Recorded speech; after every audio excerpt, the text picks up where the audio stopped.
It's a magical day. Damn straight it is. Episode 10. Woo!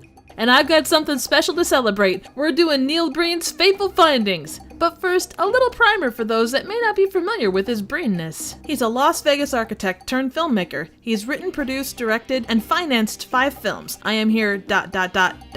Now, Double Down, Fateful Findings, Pass Through, and most recently, Twisted Pair. Breen stars as a variety of ultimate good guy type characters. He also has a weird love for Starkist tuna and the wanton destruction of shitty 90s laptops. He is the best at everything he does, and here's a list. His movies tackle tough issues like drug and alcohol abuse, corruption, and mental health, albeit in a very strange way. I'm sticking to my relatively short review format, but I do recommend checking out a more comprehensive review. And Good Bad or Bad Bad is one of the best ones I've seen. These two are Breen aficionados. They're informative and they're fucking hilarious. There's a link to their Fateful Findings review in the description below. This movie and its director have captured the hearts of folks that love bad movies, and I can see why. His style of filmmaking is completely ridiculous, and a lot of what goes down leaves you asking why. But it's so over the top that it's massively easy to enjoy. Now, there are multiple ways to discuss a Neil Breen movie. You could try and summarize the plot. Young Neil Breen and young Neil Breen's best friend find a literal magic mushroom in the woods. It's sad that's one of the more coherent plot points. Anyway, they find a rock thing, and young Neil Breen's friend writes, "It's a magical day," in her diary. Fast forward, and Neil Breen is a successful author. He gets mowed down by a rolls,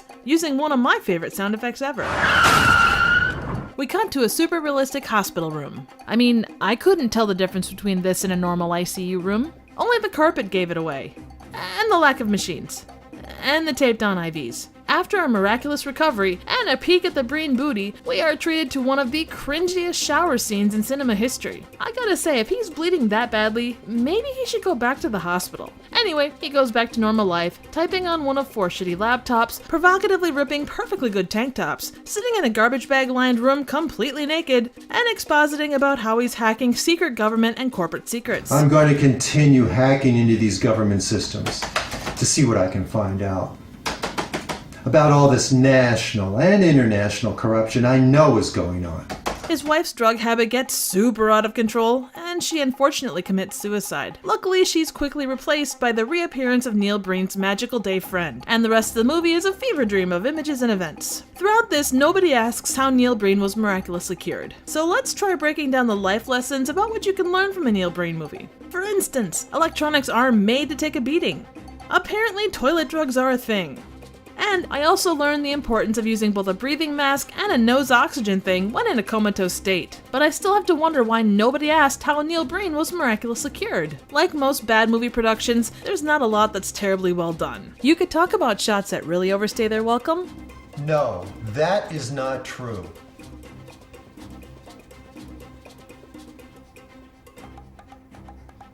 I have not been writing another novel. The amount of because plot convenience moments, Neil Breen's multiple nude scenes, and repetitive lines in case you missed them the first 2 times. I can't believe you committed suicide.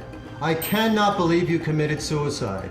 How could you have done this? How could you have committed suicide? Finally, every great director has staples that define their movies, and an auteur like Neil Breen is no different. You'll find prominent use of desert locations, mystical skulls, endless tank tops. Neil Breen is the great moral authority, and a bunch of imagery that makes no fucking sense. Oh, and I can't forget dialogue like this. "I'm gonna shoot this damn car out full of holes."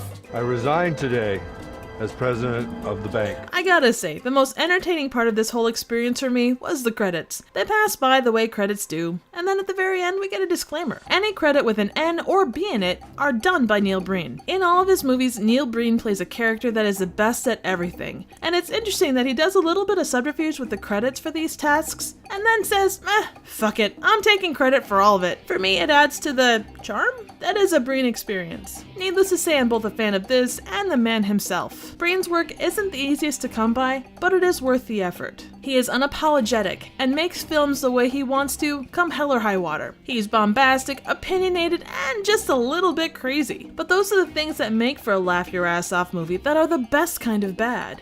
A real quick thanks to my small band of subs. You guys are appreciated on a very deep level. With that, here's to the next milestone. Comments, ratings, and an answer to why nobody asked about Neil Breen's miraculous recovery would be greatly appreciated. Thank you so very much for watching.